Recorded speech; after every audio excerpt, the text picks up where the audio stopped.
College football is a talent acquisition business, and oh boy, did the Florida Gators acquire talent in the transfer portal. We're going to talk about it here on Locked On Gators. You are Locked On Gators, your daily podcast on the Florida Gators. Part of the Locked On Podcast Network, your team every day.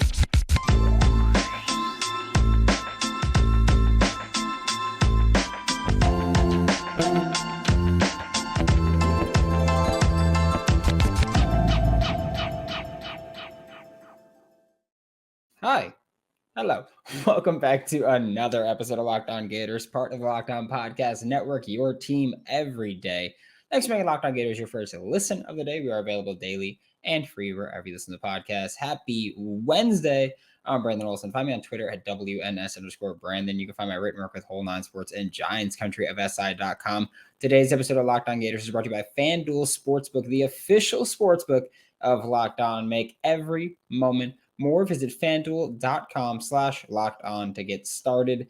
And I want you guys to know this, not that it adds any value, but I have been doing this thing where I just constantly keep my hand placed on my desk, and I'm now realizing that it causes me to shake everything as I'm talking. As you can see now, like I'm shaking it. So I want you to know that I don't know why I started doing that out of nowhere, but I've continued to do it, and I evidently can't stop. But today we're talking about how the Florida Gators have approached the transfer portal, because the way that they've done it is very interesting.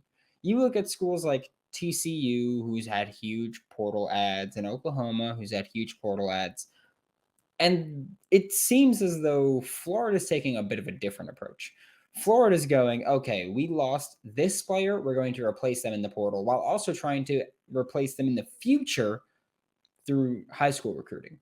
And it seems like a lot of other schools are just like, we have an immediate need, fill it. We want to add as much talent as we can, do that. But Florida's taking a little bit of a different approach. And by the way, shout out to John Garcia for pointing this one out to me. But Florida lost Anthony Richardson to the NFL draft. They've added Graham Mertz to the transfer portal to replace him.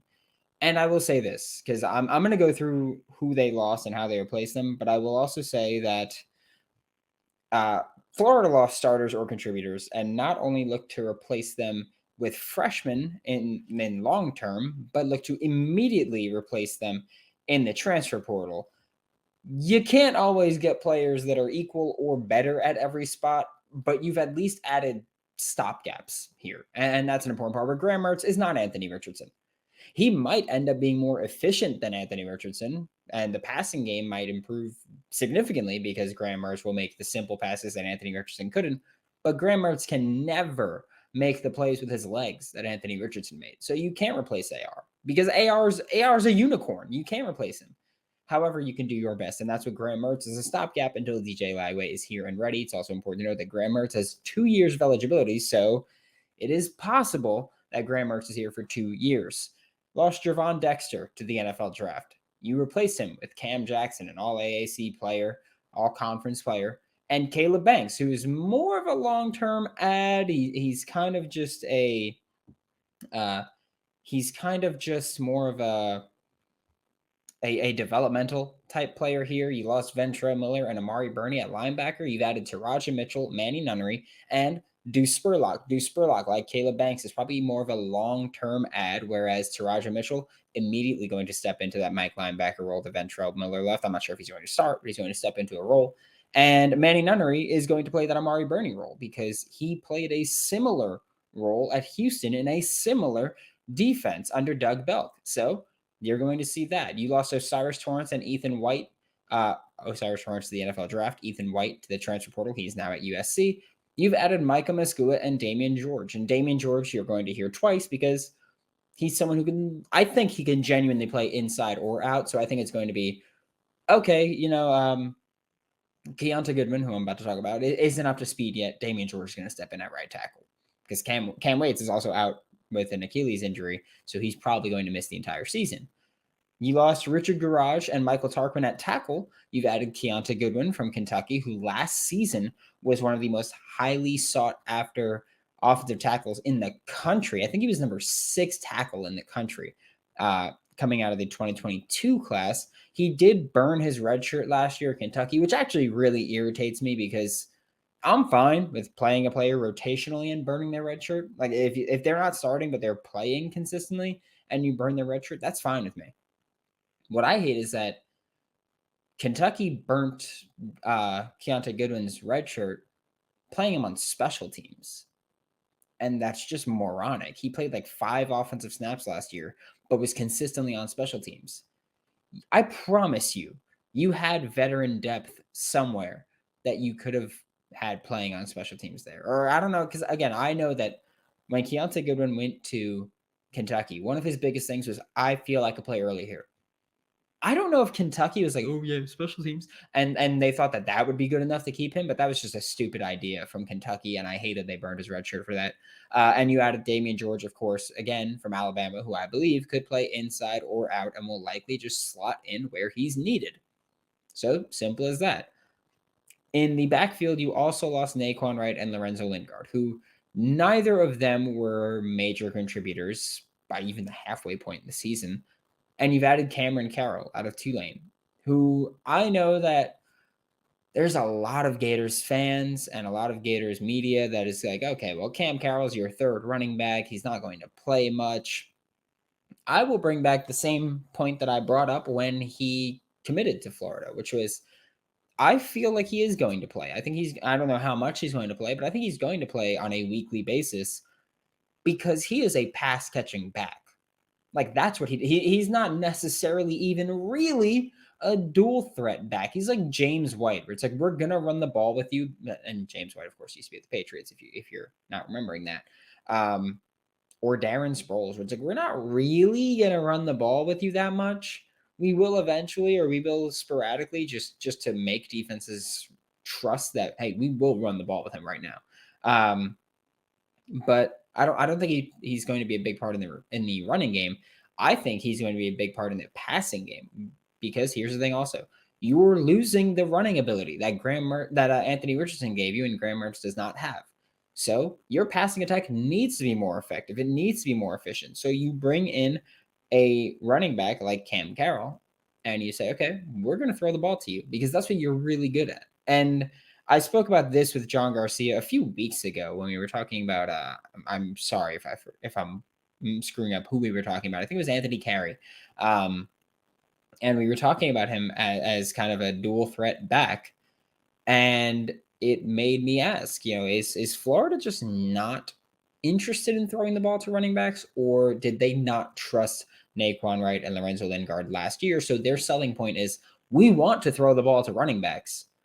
We just didn't have a guy that we wanted to throw to. So Cam Carroll will answer that question. And also his involvement in the offense will probably impact recruiting if you're a running back that's known as a pass catcher, because it's no longer, we didn't have one of our guys who could be a pass catcher, because now you've brought in your guy who's a pass catching back. So how are you going to use him? Because if you come in here and you don't use him at all and you don't throw the ball to him, what are you going to say? Yeah, we screwed up the evaluation. We thought he was better than he was, even though he's a pass catching back. We didn't want to throw the ball to him too much because we screwed that up. And if I'm a high school running back and I'm looking at Florida, I'm going to go, I don't want to play for you then, because you came in here and you're like, okay, we didn't have our guy that could be a pass catching back.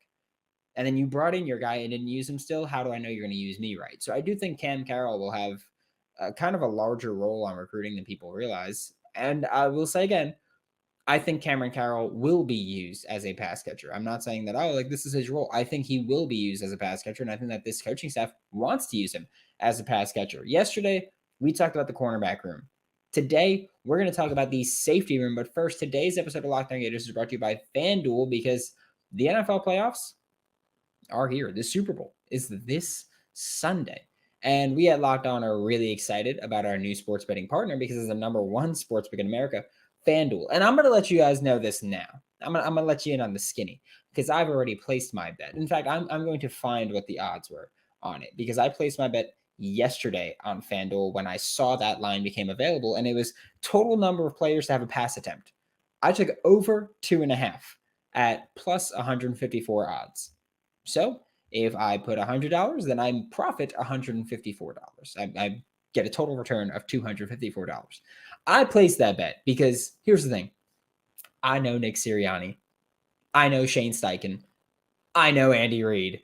And I know Eric Bieniemy. And I know the players that they have there. They have Kadarius Toney can throw passes. They have Travis Kelce can throw passes. We know the Philly special was a thing.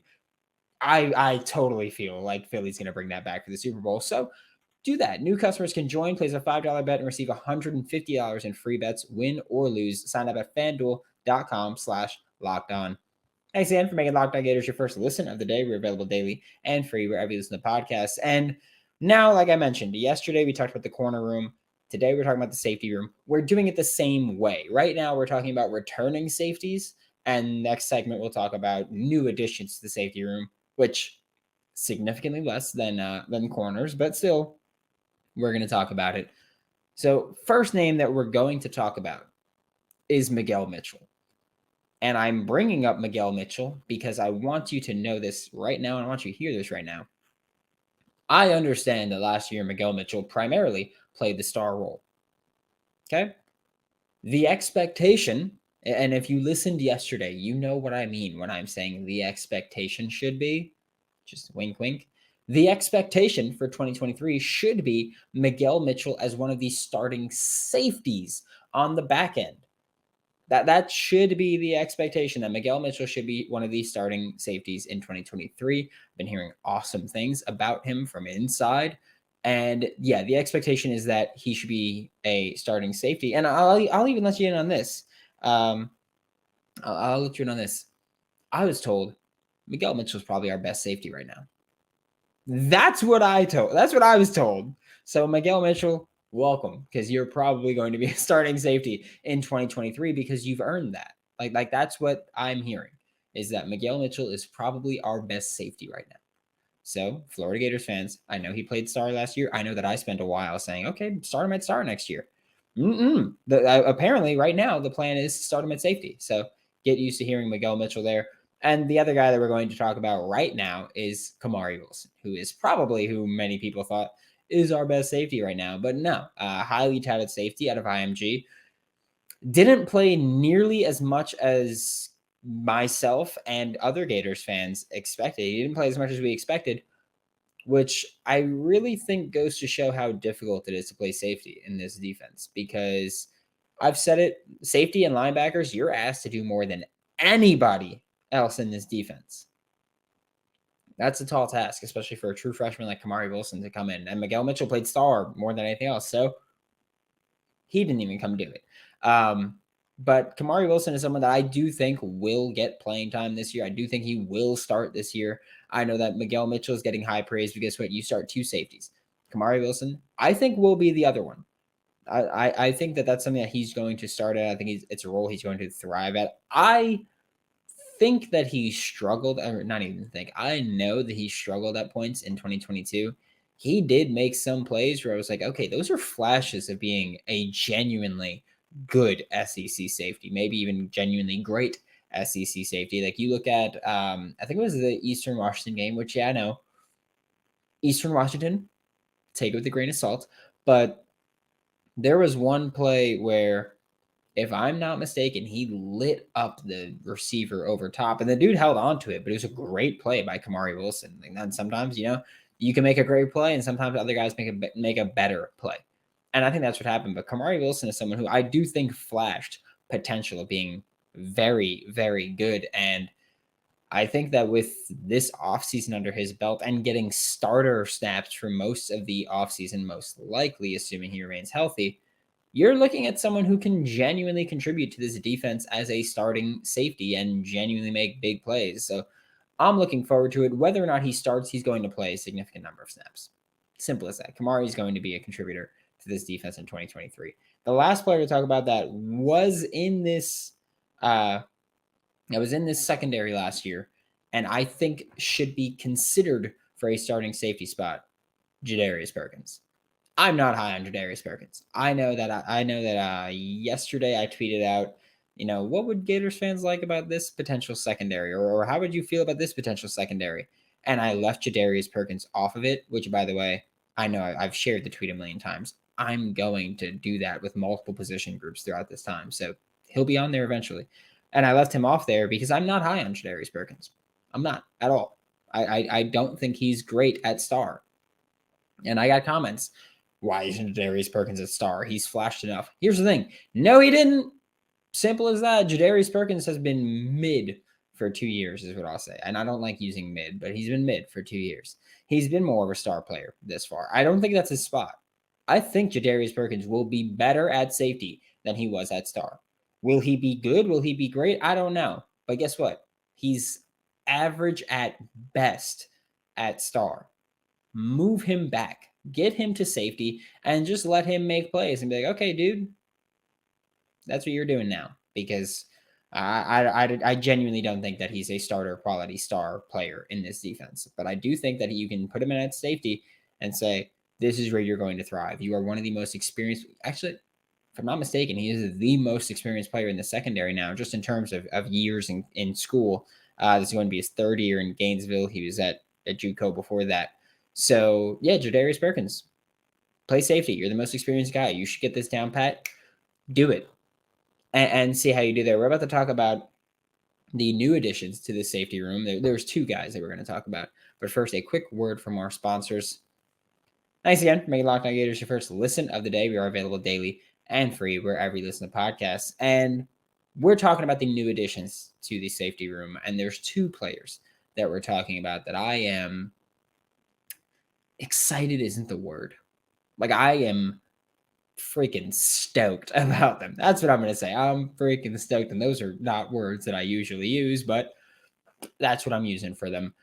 First up is Jordan Castell. 6'2", 195 pounds. That's elite size. And he's got a skill set that can step in and contribute immediately for this Florida Gators defense. And it's an interesting one because in college at Western Orange, he did play a lot of corner, like outside corner, not nickel, outside corner. But I think that's a big plus for him. And I've spent damn near 2 years now. I took over Locked On Gators on April 1st. And I have, since April 1st, been asking for Trey Dean to be used in a very specific way. I've said, play man coverage. Let him be that guy that is a tight end eraser. I wanted this especially against Georgia and Utah because no team uses the tight ends as much as those two. So I've said, let him line up and be an eraser of the tight end. Against Utah, he wasn't. He wasn't asked to do it.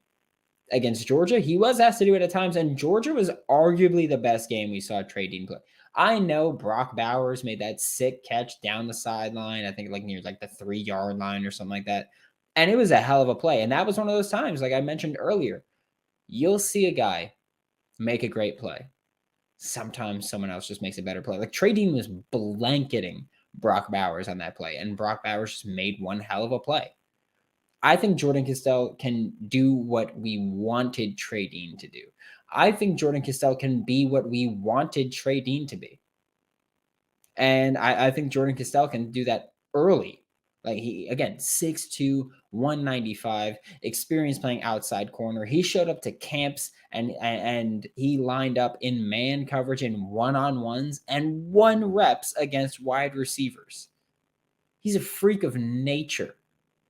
Let him line up against tight ends and annihilate them and eliminate them and erase them and let him be that guy, because I promise you he can be. And he played in a defense that asked him to do a lot. Let him do a lot. Let him be that. He might not be ready to do it in 2023 at the SEC level, but he can do it. His ceiling is freaking insane. His ceiling is ridiculous. Let him step in and be that guy. And the other safety that's being brought in here, Bryce Thornton, the complete opposite of Jordan Castell physically. He's 5'10", he's 185. So he's not this insane physical anomaly. But what Bryce Thornton does really well, and I think I'm higher on him than most people are, is that he is so damn smart. And he is so good at just making plays. And Bryce Thorne can do that. I don't think we'll see much of him in 2023. I know Jordan Castell, I'm like, oh, we might not see him much in 2023. Bryce Thornton, I don't think we will see much in 2023. But we'll get to see him play ball at some point. And if Florida doesn't like what anybody at star presents them with, I think if you're going to be like, oh, hey, we're going to move a safety to star like Florida likes to do it with Bryce Thornton. You could do it with Jordan Castell, but I think Jordan Castell could genuinely be a great safety. I think Bryce Thornton will be a good safety that might be better at star. And I hate saying, move this guy to star. I do. I hate saying that. I think you just find a guy who already plays in the nickel and already plays in the nickel well. But I think Bryce Thornton could be a guy that can benefit from that transition. Prototypically, he's short for a safety. Prototypically, his arms are short for a safety. Prototypically, he's not an amazing athlete. But we've seen guys who aren't amazing athletes, who aren't great sizes for safety or corner. And we've seen them step into star and win because of their mindset, their attitudes, win because of their IQ. Hell, look at Kenny Moore for the Indianapolis Colts. Kenny Moore II is arguably the best slot defender in the NFL. And guess what? He's not an amazing size for an NFL safety or corner. He's not. Look at Tyrann Mathieu. Not a great size, but he can do it. Chauncey Gardner-Johnson. If I'm not mistaken, Bryce Thornton was the one that John Garcia was talking about when he was like, oh, like this guy could be a star. He could do everything. And he was talking about Bryce Thornton. And he was just like, think of a Chauncey Gardner-Johnson. Like, yeah, bring in that attitude, that tenacity, and that IQ, and let him make plays at star. Let him make plays in the nickel. You know, Chauncey Gardner-Johnson, even when he was playing outside corner and he was lining up out there, when I evaluated him for the draft, I put slot. He was the first player that I ever evaluated, and I was like, I know he doesn't play in the nickel. He's going to play in the nickel in the NFL, and he's going to be damn good at it. And so he's the reason that I started evaluating players as slot. I did the same thing with Julian Love, who plays safety now, but I still think he'd be better in the slot.